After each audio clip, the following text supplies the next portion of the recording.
Okay, guys, welcome to Zoom the TBT with Charge and Hainer. And tonight we have Team 23, GM Michael Illiano and star player Jordan Adams. Guys, welcome to the show tonight.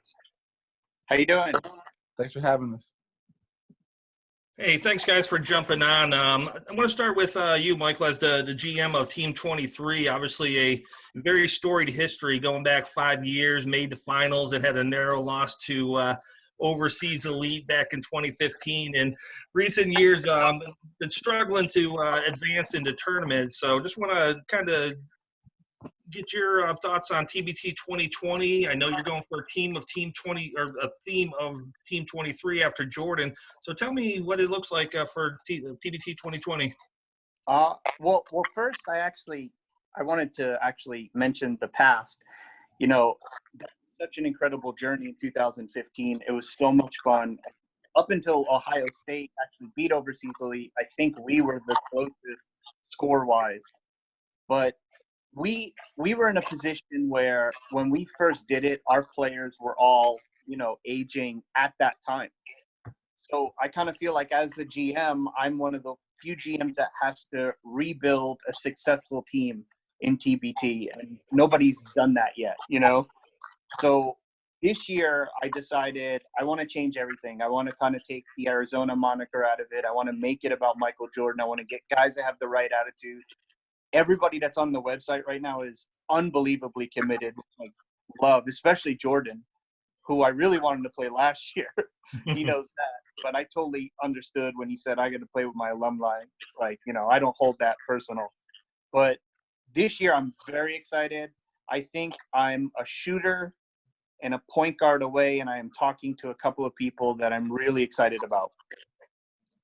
Yeah, we're looking forward to hearing some more about this team. You've already got a really great roster, and I guess it really does start with a guy like Jordan Adams. I mean, he played 2 years for the Grizzlies in the NBA, still has a lot of tread on the tires, a star at UCLA. Jordan, how does your NBA experience really help you in a format like TBT?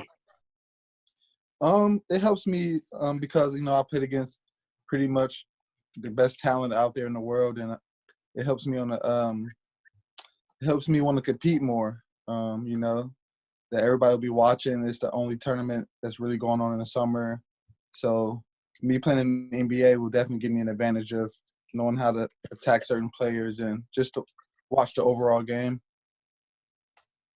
Yeah, so as a follow-up, Jordan, pretty amazing numbers. Last year you scored 37 points, unfortunately in a loss for Sons of Westwood. And then the year before, where you guys advanced to the round of 16, you were the second leading scorer at over 22 points per game. So thinking about those aspects of your game, obviously the NBA experience helps you prepare, but what are the specific aspects of your game that have made you so successful in TBT? I think just going out there playing hard and playing with a lot of energy and, playing with other great players. I feed off their energy and everybody wants to win. So I think that what keeps me going out there on the TBT. And you talk about playing with other great players. I mean, I'm looking at this roster, and it's obviously there's 5 spots now. You're going to have at least 4 more to fill. And I'm looking with Nick Kabongo, who's a former champ in 2015, actually knocked you guys out in 2015 for OE. Yeah. Chase Jeter, a young, just coming out of college, big out of Arizona and Duke. Crawford, and a vet like Larry Evans. Can you talk about how you've decided to make this roster with such a mix of ages, experience, and roles? Like, how did the roster composition come together? This year, I wanted to change my philosophy. The one philosophy that's always been a standard for me is I think you need to be long and you need to be able to switch defensively. And the success, even you see it on the NBA level, the teams that are able to do that have success.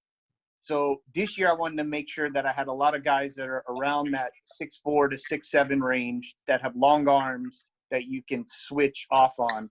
And Larry Owen specifically has always been the Swiss Army knife of TBT type of guy. So, he called me up and he told me, I got a guy who's just like me. He's younger, in Robert Crawford. He said he played at Central Arkansas and he idolizes Scottie Pippen. I must have watched, 5 minutes on this guy, and it was just nothing but defensive highlights. And nobody does that. Nobody makes a defensive highlight reel of themselves. Everyone just takes the offensive clips. So I was blown away on how he's picking up full court. And in TBT, how many guys pick up full court? Maybe 5% of players. So that was the foundation of what I wanted this year, was a defensive mindset. And I wanted a star like Jordan Adams that I know I could give you the ball in those Elam situations and you're going to get us a bucket.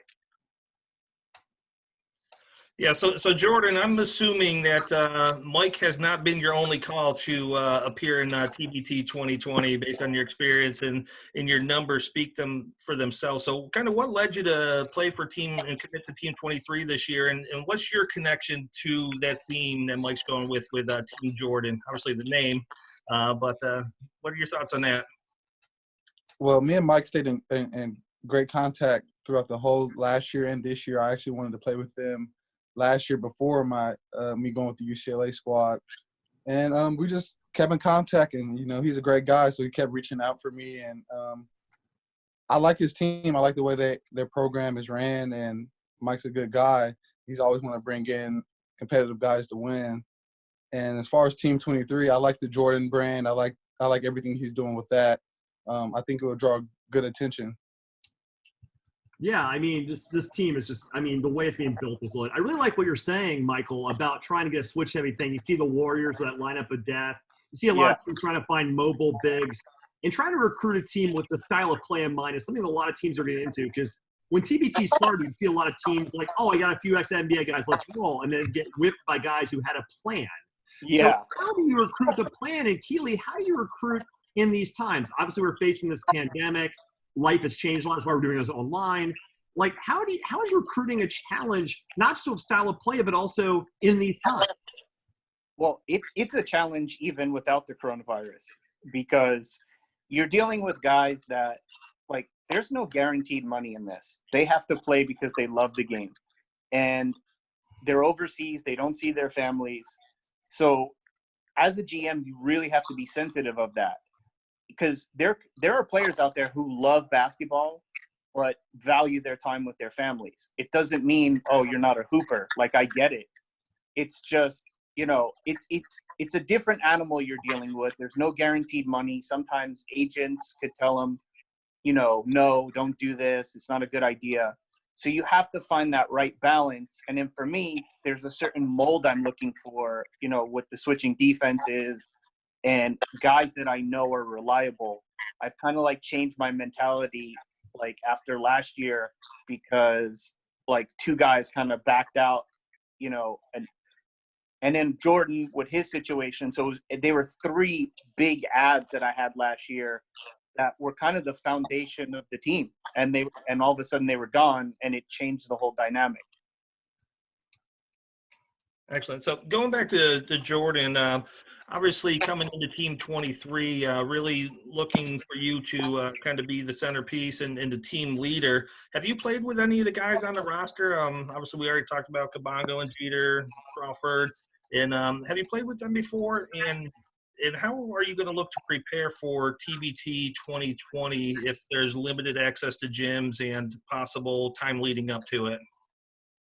Yes, I have played with one player in Larry Owens. We played together in my rookie year in the D League at the time, and he's a great player. Leaves it all out there on the court, can knock down shots. So once he's added to the team, I was excited.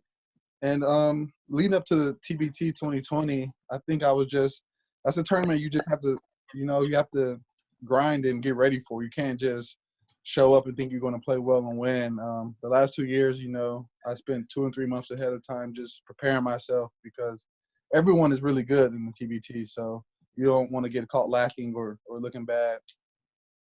Yeah, I mean, it's one of those, this tournament's insane because it's the level of play. Like when this first started, I thought it would be something interesting, and I started watching it, and like what people really don't understand is the high level of players. And then maybe this might be a question for both of you, because you both, I think, have some idea about this, but like a lot of the players here are international professionals. A lot of them play European ball. I know Michael has mentioned to me in private that he almost in a way prefers European ball in some ways.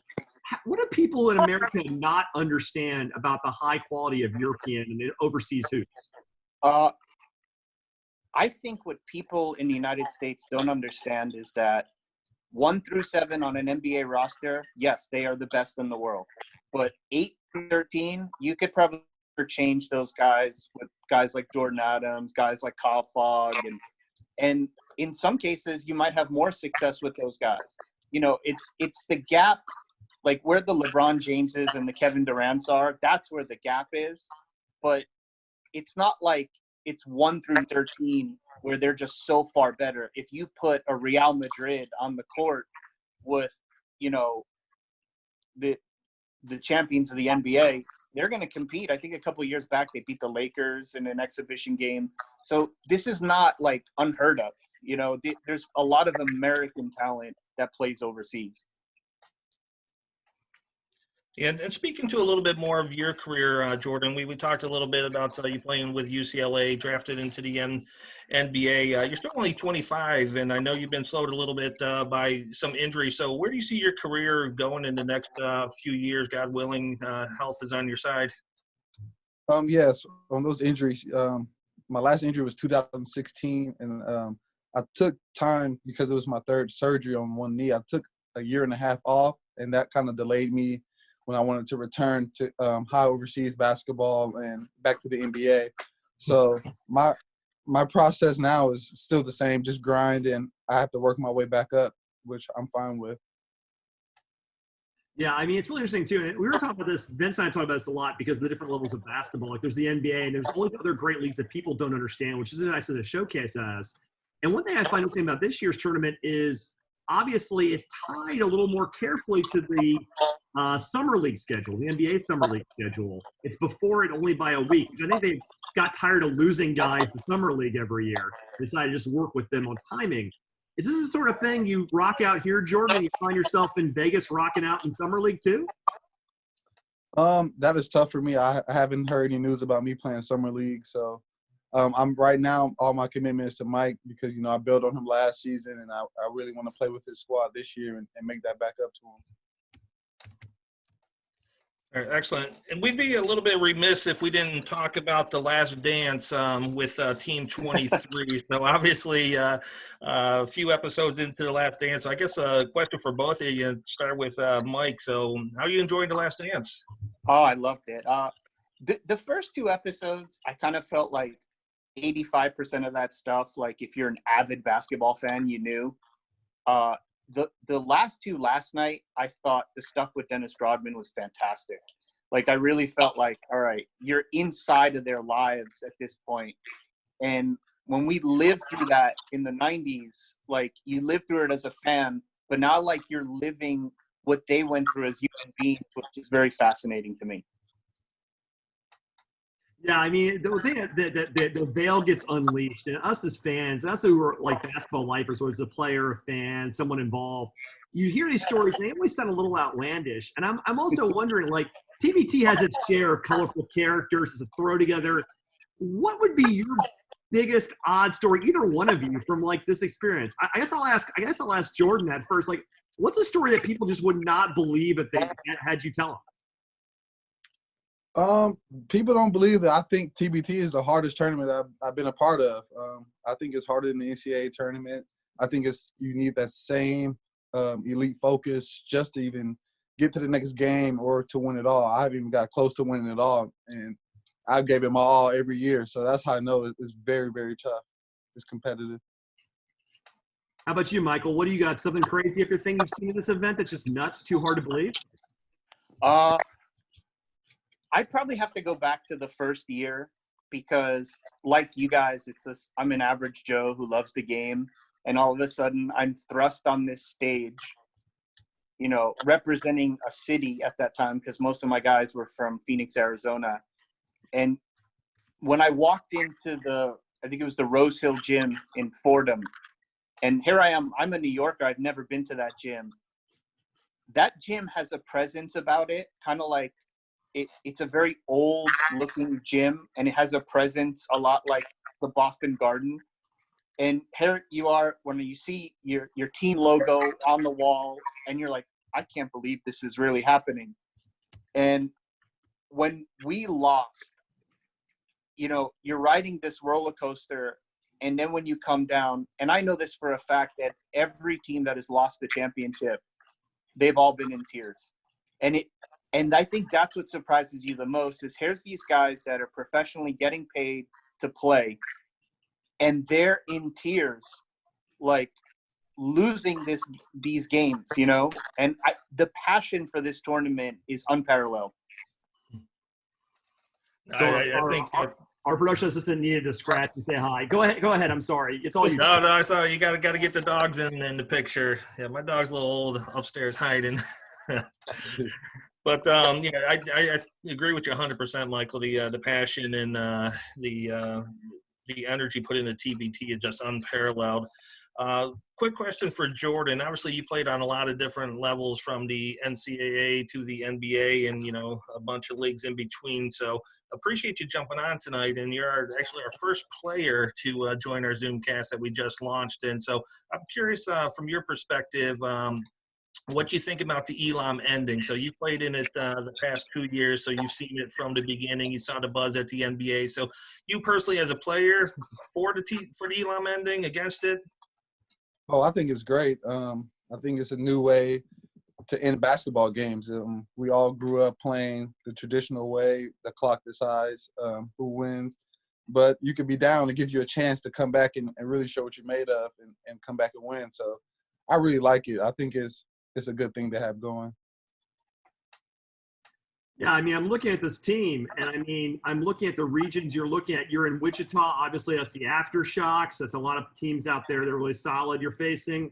I mean, you've got the Shocks. You've got Oklahoma State, Iowa United, Fort Hood, Wounded Warriors. There's a lot of experience out there. How do you guys see yourselves fitting into the Wichita Regional? Wherever you go, it's going to be hard. At this point, there are no cakewalks in TBT. So you just have to decide where you're going to go. I mean, if I look at where the guys are coming from right now, that seems to be the best place that for us, logistically, Washington, D.C. was the other option. But it doesn't matter. All those teams are really good. Even teams like Fort Hood, who haven't won a game, in the first round, I think are fantastic. Like, you get on the floor with them, you could lose. It's just the nature of this tournament is there are no cupcakes. I think it's Seth Greenberg says there's no marshmallows in this. Yeah. No, you're exactly right about that. I think ever since the TBT transition from fan vote to, obviously strength of team and the growth of the alumni teams across the TBT, it's just been raised the bar dramatically. So before we kind of head into our close-in, how, from your perspective, Jordan, from Team 23, obviously you got to see him last year, and you talked to Mike a little bit last year. What should the fans expect from Team 23 this year in 2020? Obviously looking to make a little bit of a turnaround. So do you guys have the tools to make that turnaround, and what should fans expect? I think fans should expect a high energy team that loves to get after it defensively. A team that will share the ball, and I think we all like each other pretty much. We're all texting in a group chat, so we're all getting familiar with each other. And I think a team with a bond that's hard to beat. So we're looking forward. I know Mike's is happy with the team he's assembled, and the players are excited as well. Yeah, I mean, I'm looking at this team. They got a lot of length, a lot of talent, a lot of scoring. I think this team's really primed to bring a few hearts in the bracket. So I'm looking forward to it. I guess it's a great place to end it. Mike, Jordan, thanks for taking the time tonight. We really enjoyed having you on. Yeah, thanks a lot, man. Okay, we'll definitely have you back on once the roster solidifies some more too. We'll definitely want you guys to have come back and discuss that too. Sure, absolutely. Okay. Gentlemen, thanks a lot. Zoom the TBT with Team 23. You guys be well.